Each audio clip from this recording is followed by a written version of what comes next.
Now, filmmaker Sudhir Mishra's upcoming thriller Inkar, starring Chitrangada Singh and Arjun Rampal, has gathered a lot of attention owing to its explicit content. Our correspondent Manisha Mehrdar caught up with the director and the actress at a fashion show in Mumbai and grilled them about their bold turn.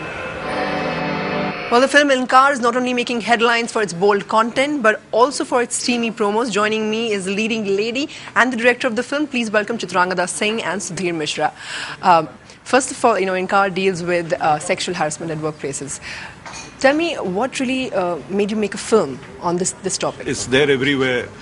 In the urban workspace today, men have got to get used to losing power, to understanding that women will say no, to understanding that no is final. Would you say that sexual harassment does take place in Bollywood as well? And has there been any incident that you have witnessed? I think it probably does. I'm not saying it doesn't, but it definitely is a lot less than a lot of other places.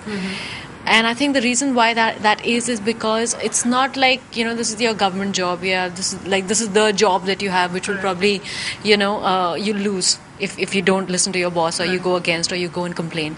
Here you have a choice. There's so much of freedom. You can go and, one person doesn't make you feel comfortable, you go work with someone else. It's a bold film, and of course, every bold film, it does come with its set of intimate scenes, so to say. And considering you were, working with Arjun for the first time, was it tough to do those scenes? I don't know. It's very difficult to explain. You can't put it in words. But I think either you are comfortable or you're not comfortable. Love scenes are done very mechanically. Yeah, it's so mechanical. Hand also. on the left hand. It's not actually. It has to be specific reason for doing that. It's an exact shot, So, and you'd crack some jokes sometimes and laugh about it, and it'll, so it was not so bad, actually. You both go back a long way, Hazaro Khwaishein. See, that was your debut film as well. Would you tell me how has she changed as an actor and as a person? She asked so many questions today. No. That time she was a bit more obedient.